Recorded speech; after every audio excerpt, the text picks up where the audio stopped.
itu yang kamu lakukan, maka Allah Subhanahu wa taala akan mengampuni kamu, mencintai kamu dan mengampuni kamu. Dan sesungguhnya Allah Maha Pengampun lagi Maha Penyayang. Nah, jadi sebelum kita bahas ayat 31 dari surat Al-Imran ini, ada asbabun nuzulnya atau sebab turunnya ayat ini. Jadi ada beberapa ayat Al-Quran itu penyebabnya turun ayat itu ada, walaupun tidak semua. Di antaranya ini.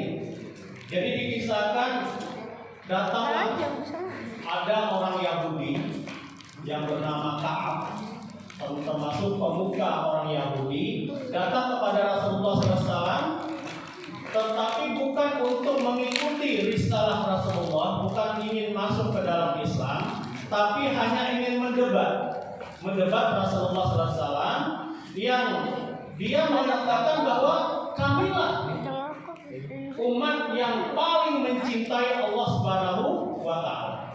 Karena apa? Karena kami adalah dari keturunan Nabi Ibrahim, juga keturunan dari Nabi Daud, juga keturunan dari, dan Nabi kami adalah Nabi Musa yang langsung bicara dengan Allah Subhanahu wa Ta'ala. Dan lebih dari itu, ya, mereka disebut sebagai manusia pilihan, karena mereka memang manusia yang diberi Allah Subhanahu wa Ta'ala kelebihan, mempunyai kecerdasan di atas rata-rata di antara manusia. Sampai hari ini orang Yahudi itu memang paling pintar-pintar, ya. Sampai hari ini orang Yahudi itu pintar-pintar. Nah, karena merasa mereka itu yang paling mulia, maka mereka merasa yang paling mencintai Allah, dan mereka yang paling dicintai oleh Allah Subhanahu wa Ta'ala. Maka kemudian Allah Subhanahu wa Ta'ala, ya, memberikan wahyu kepada Rasulullah SAW melalui ayat 31 dari surat Al-Imran ini, ya, yang begini: Qul in kuntum tuhibbunallah, kalau kamu, katakanlah, kalau kamu memang benar-benar cinta kepada Allah, wattabi'uni, ikutlah kepada aku, ikut kepada Rasulullah SAW. Ikutlah kepada wattabi'uni yuhibbukumullah. Kalau kamu cinta kepada Allah, ikut kepada Rasulullah, kalau itu yang kamu lakukan, maka niscaya Allah Subhanahu wa Ta'ala akan mencintai kamu. Nah, itu syarat untuk dicintai oleh Allah Subhanahu wa Ta'ala, ikut kepada Nabi Muhammad sallallahu alaihi wasallam. Maka Allah Subhanahu wa Ta'ala akan mencintai kamu dan akan mengampuni dosa-dosamu. Sesungguhnya Allah Subhanahu wa Ta'ala Maha Pengampun lagi Maha Penyayang. Nah, itu ya. Jadi Allah Subhanahu wa Ta'ala mempersyaratkan kepada kita. Sebenarnya itu ajaran bukan kepada orang Yahudi, tetapi kepada kita umat Islam. Kepada kita umat Islam. Untuk apabila kita benar-benar mencintai Allah Subhanahu wa Ta'ala, maka ikut kepada Rasulullah SAW. Ikut kepada ajarannya Rasulullah SAW. Maka Allah Subhanahu wa Ta'ala menambahkan lagi kemudian, ya, innallaha wa malaikatahu yusholluna 'alan nabi ya ayyuhalladzina amanu shollu 'alaihi wa sallimu taslima. Ya, di antara bukti kecintaan kita kepada Rasulullah sallallahu alaihi wasallam adalah bersalawat kepada nabi kita. Karena apa? Ya, Allah aja sampai bersumpah, sesungguhnya Allah dan para malaikatnya bersalawat kepada Nabi, ya, bersalawat kepada Nabi. Maka diperintahkan selanjutnya, ya ayyuhalladzina amanu shollu alaihi wasallimu taslim. Hai orang-orang yang beriman, ya, bersalawatlah kepada Nabi, ya, dan berilah salam kepadanya, ya. Maka Allah Subhanahu wa Ta'ala akan meridhoi kamu. Ini Allah Subhanahu wa Ta'ala, ya, ingin kepada kita ini, ya, mengikuti sunnah-sunnah dari Rasulullah Sallallahu Alaihi Wasallam. Ya,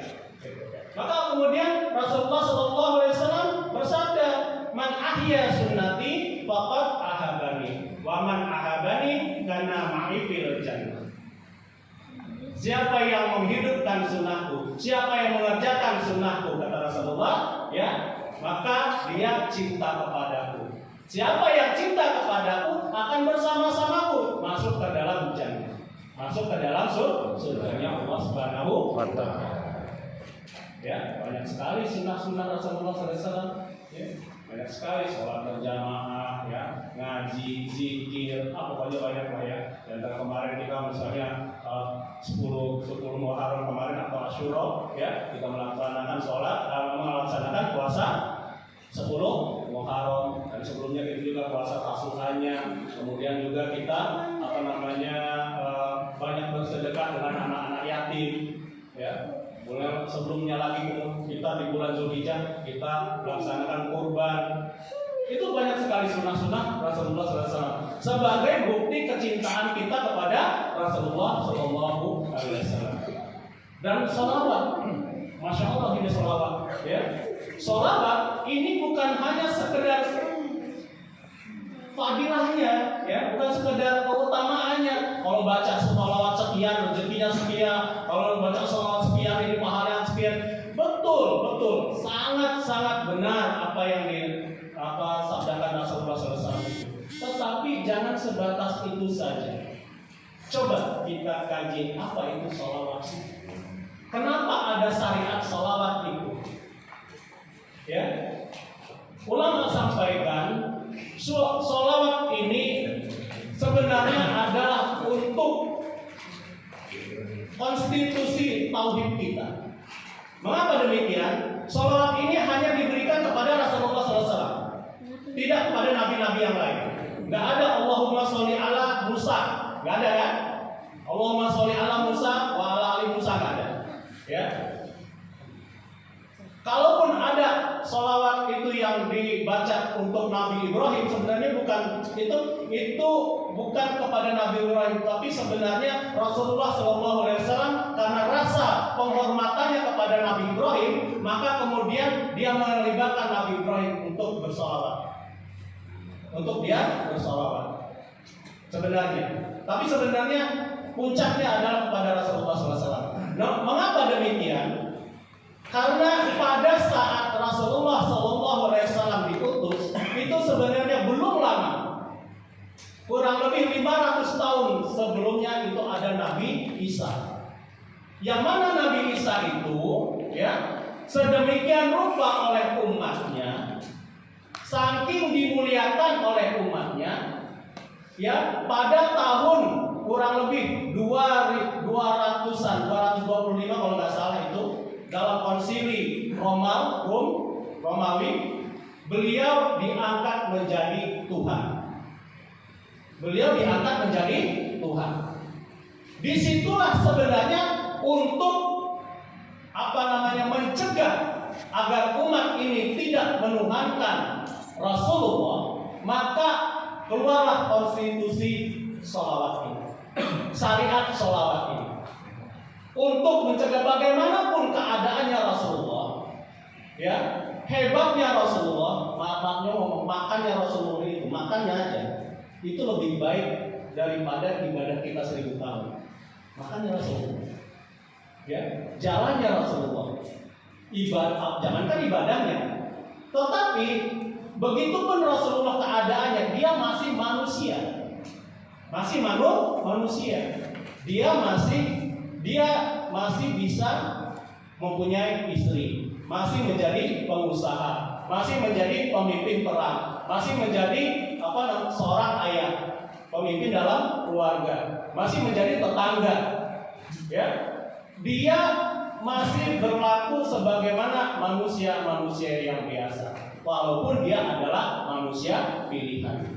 Meskipun begitu juga dengan kehebatan dia bisa mi'raj, naik datang kepada Allah Subhanahu wa Ta'ala, itu hanya Rasulullah Nabi kita. Tetapi demikian keadaan hebatnya beliau, tidaklah kita menuhankan beliau. Itu. Maka kemudian Allahumma, ya, sholli ala Muhammad. Allahumma, Allah itu adalah pemberi. Ya Allah, bagaimanapun keadaannya, Allah pemberi. Kepada siapa? Kepada Muhammad. Muhammad siapa? Abduka, hambanya.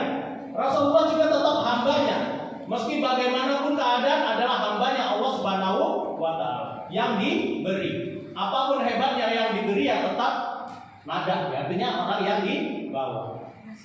Allah itu pemberi, penguasa. Bagaimanapun dia adalah pencipta.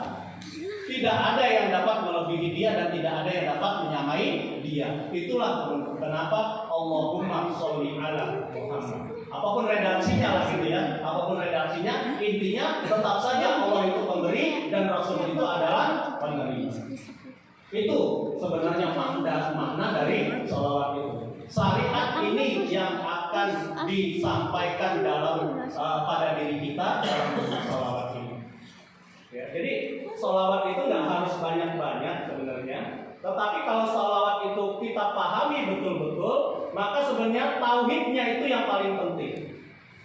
Mengesahkan Allahnya itu yang paling penting. Apapun hebatnya Rasulullah, tetaplah dia adalah seorang hambanya Allah Subhanahu wa Ta'ala yang mempunyai tugas, yaitu membawa risalahnya Allah Subhanahu wa Ta'ala kepada umat pilihan ini. Rasul adalah Rasul pilihan. Kita juga adalah umat pilihannya Allah Subhanahu wa Ta'ala. Kenapa kita umat pilihan? Ya, dalam segala hal kita akan dahulu di akhirat kelak. Masuk surga akan duluan, dihisab akan duluan. Kenapa? Karena keberkahan dari Rasulullah Sallallahu Alaihi Wasallam. Ya, Sallallahu Alaihi Wasallam.